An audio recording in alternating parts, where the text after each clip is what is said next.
प्रिय भक्तों और सज्जनों, मैं मेरे मालिका अमृत चैनल पर आप सभी को स्वागत करता हूं। तो सज्जनों, एक बात हम लोगों को जानना चाहिए। भविष्य मालिका पर बार बार लिखा गया है, एक गुरु और एक महापुरुष के अंग में ही स्वयं कल्कि भगवान आएंगे। तो ऐसा कैसा हो सकता है? एक गुरु के अंग में स्वयं भगवान कैसे आ सकते हैं और एक महापुरुष के अंग में स्वयं भगवान कैसे आ सकते हैं? एक प्रश्न और एक सवाल यहाँ पर आता है। तो हम हमारे चैनल के माध्यम से बहुत सारे एपिसोड पर आप लोगों को बता चुके हैं और बताते हैं कि एक गुरु और महापुरुष के अंग में ही स्वयं भगवान आएंगे। इसके बारे में पुस्तक प्रमाण सहित हम आप लोगों को बताए हैं। तो इसके साथ साथ और भी बताए हैं, वो महापुरुष और गुरु को भक्त के रूप में भी वर्णन किया गया है। कहीं पर सखी के रूप में, सखा के रूप में, भ्राता के रूप में, ऐसे विभिन्न मार्ग में वर्णन किया गया है भविष्य मालिका शास्त्र में। तो ये बात वास्तविक में क्या है? वो गुरु क्या है? गुरु कैसे भगवान को धारण कर सकते हैं? जो अनंत कोटि ब्रह्मांड की जो मालिक है, एक मनुष्य इसको कैसे धारण कर सकता है? ये कैसे संभव है? तो इस बात को पहले आप लोग समझिए। वास्तविक में ये जो बात है भविष्य मालिका में लिखा गया है, एक गुरु के अंग में ही आएंगे।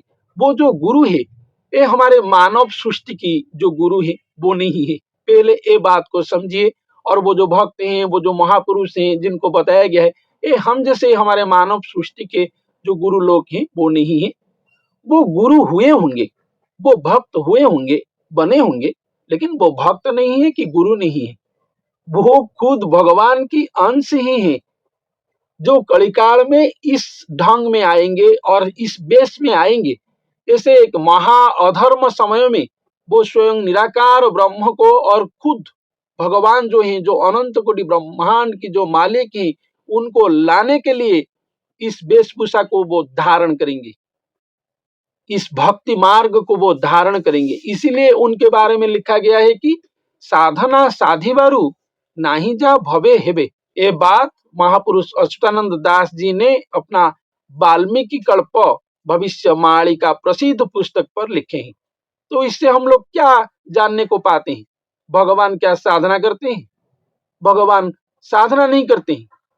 यहाँ पर जो गुरु भी आएंगे वो भी साधना नहीं करेंगे। ऐसा यहाँ पर होगा जो बात कभी तक नहीं हुआ है। मानव सृष्टि में इस धरती जब से सृष्टि हुआ है, यहाँ पर भगवान की बहुत सारे अवतार हो चुका है। 10 अवतार के बारे में वेद व्यास जी ने लिखे हैं। अष्टादश पुराण इस पर लिखा गया है।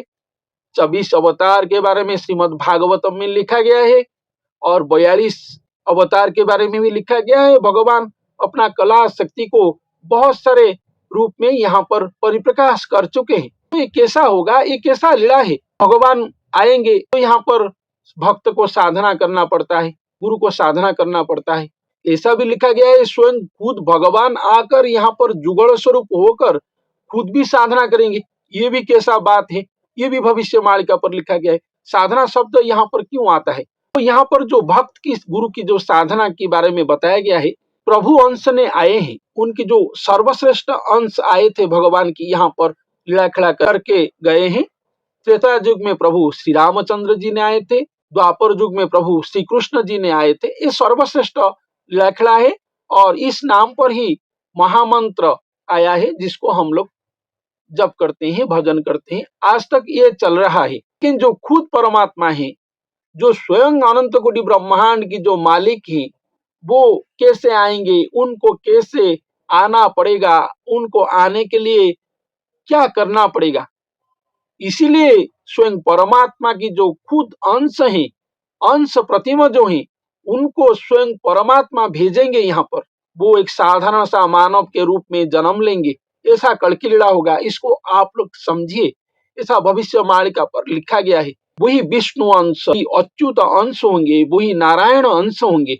वो खुद आकर घोर कलिकाल में साधारण सा मानव के रूप में जन्म लेंगे, अरे जैसे जन्म लेंगे। समय के अनुसार उनका बुद्धि उदय होगा, उनके अंदर भक्ति उदय होगा। वो भक्त सुलभ ढंग रंग में यहाँ पर बढ़ेंगे। का भक्ति असीमों को जाएगा, छू कर आएगा वो असीम ठाकुर जी की पाद पद्म को। उनका जो भक्ति का पुकार, उनका जो प्रेम का निवेदन, प्रेम का जो पुकार है, वो स्वयं भगवान को लेकर आएगा। समय अनुसार ये सब होगा।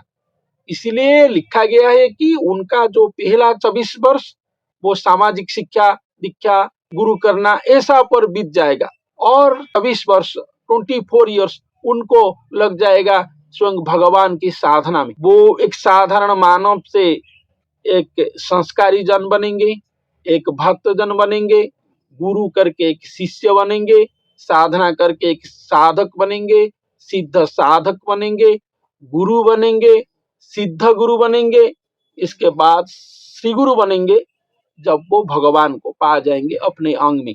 गुरु प्रेम में ही स्वयं भगवान आएंगे, वो महापुरुष के प्रेम में ही स्वयं भगवान आएंगे। एक प्रेम उच्च कोटि का प्रेम होना चाहिए। यहाँ पर जितना प्रेम है, जितना भाव, भक्ति, स्नेह, श्रद्धा है, गुरु की जो सोच होता है, गुरु की जो स्नेह, श्रद्धा, प्रेम होता है, वो उच्च कोटि का होता है। इसलिए भगवान वो प्रेम में संतुष्ट होंगे, संतुष्ट होकर आएंगे। जो बुलाएगा स्वयं भगवान को, वो ऐसा होगा, कोई उच्च कोटि का होना चाहिए भगवान को बुलाने के लिए, जिनका पुकार में आएंगे, आकर भगवान यहाँ का हाल को समाधान करेंगे। पृथ्वी महाप्रलय में डूबने का समय है, तो गुरु ही यहाँ पर पुकारेंगे स्वयं भगवान को, जो निस्वार्थ गुरु हैं, जो निष्कामी गुरु हैं, जिनका प्रेम निष्काम है, जो सिर्फ भगवान के लिए रोते हैं, उनका पुकार में कोई छलना नहीं है, कोई स्वार्थ नहीं है। ऐसा गुरु स्वयं भगवान की अंश ही है। वो गुरु रूप धारण करेंगे, वो खुद गुरु नहीं है, वो गुरु रूप धारण करेंगे। इसलिए स्वयं भगवान को पुकारने के लिए, इसलिए वो आकर यहाँ पर गुरु बनेंगे और भगवान को लाएंगे अपना गुरु भाव, भक्ति, प्रेम, श्रद्धा, सम्मान में वो पुकार कर लाएंगे खुद निराकार भगवान को शून्य, महाशून्य गोलोक धाम से। उनकी प्रेम भक्ति में संतुष्ट होकर स्वयं भगवान आएंगे, खुद आएंगे, आकर यहाँ पर मानव सृष्टि में अपना मानवीय लीला खड़ा करेंगे। तो आकार निराकार एकाकार होकर साकार बनेंगे। यही भविष्य मालिका की लीला खड़ा है। भविष्य मालिका में जो कल्कि अवतार के बारे में बताया गया है, एक के बारे में नहीं बताया गया है। आप लोग पहले इसको समझिए, दोनों की बात बताया जाता है।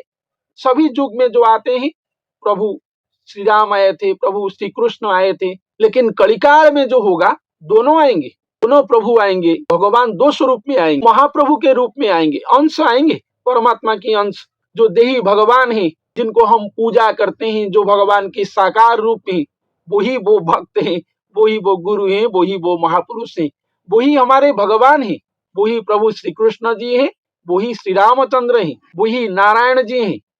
और वो लाएंगे जो महाकृष्ण जी को, वो नारायण पर ठाकुर जी जो हैं, जो अनंत कोटि ब्रह्मांड की मालिक है, उनको प्रेम करने के लिए वो भक्त रूप धारण करे होंगे। हम जैसे नहीं, हमारा प्रेम उन तक नहीं पहुंच पाएगा, स्वयं भगवान तक हमारा प्रेम नहीं पहुंच पाएगा। इसलिए अंश प्रतिमा आएंगे, आकर उनको बुलाएंगे। जो देही भगवान प्रति युग में आए थे प्रभु नारायण जी, वही भक्त वेश धारण करके, गुरु वेश धारण करके स्वयं महानारायण जो अनंत कोटि ब्रह्मांड की मालिक हैं, निराकार ठाकुर जी, उनको पुकारेंगे। और वो आएंगे, यहाँ पर जुगल स्वरूप होंगे। जैसे राधा माधव जुगल स्वरूप थे, लक्ष्मी नारायण जुगल स्वरूप थे, ऐसे ही वो महापुरुष और ठाकुर जी, गुरु ठाकुर जी और भक्त भगवान जुगल स्वरूप होंगे।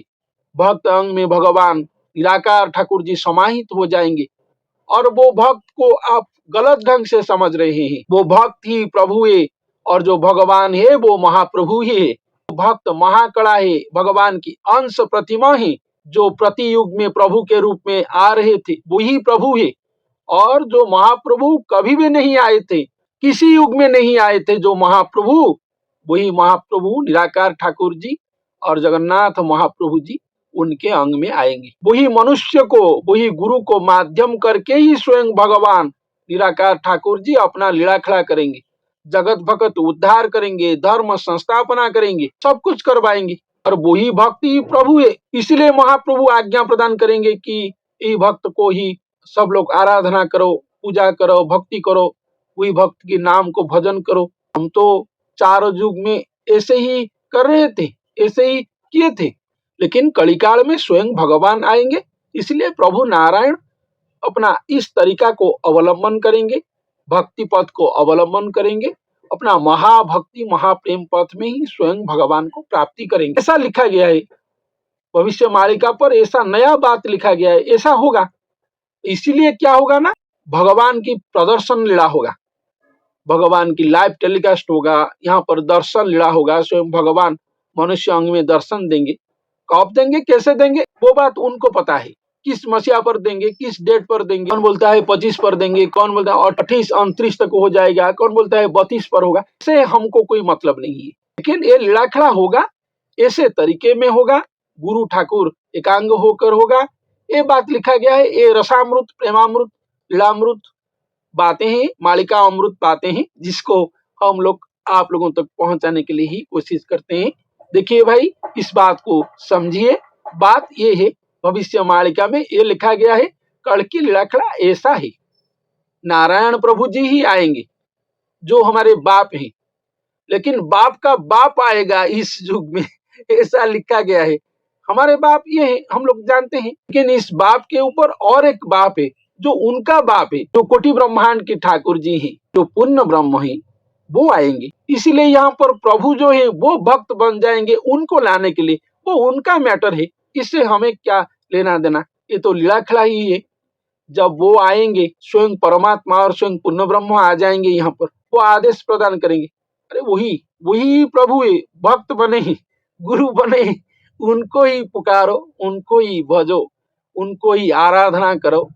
हम तो आए हैं वहां से, महाशून्य धाम से, यहाँ पर मनुष्य जगत को हमें आप लोग कभी देखे नहीं थे। वही प्रभु भक्त रूप धारण करके हमें पुकारे, इसलिए हम उनके प्रेम में आए हैं। उनको भजो, हमें और हमारे आशीर्वाद को आप जरूर पाओगी। ऐसा भविष्य मालिका पर अति इंटरेस्टिंग चमत्कृत बातें लिखा गया है। ये अति सरल कंसेप्ट है जो भविष्य मालिका पर लिखा गया है। इसको आध्यात्मिक उच्चाई मानसिकता से यदि समझेंगे तो समझ पाएंगे। इसलिए भविष्य मालिका पर लिखा गया है, जो सज्जन जन है, जो भक्त जन है, जो सुजन जन है, वही लोग इस अमृत बात को समझ सकेंगे, और जो दुष्ट जन है उनको ये अमृत विष जैसा लगेगा। इसलिए हम कुछ नहीं कर पाएंगे, कोई कुछ नहीं कर पाएंगे। ऐसा भविष्य मालिका की यदि चमत्कृत बातें हैं। तो सज्जनों, वो गुरु कोई गुरु नहीं है, कोई भक्त नहीं है, कोई महापुरुष नहीं है, वो हमारे प्रभु ही है, जो महाप्रभु को लाने के लिए भक्त वेश और गुरु वेश धारण किए होंगे।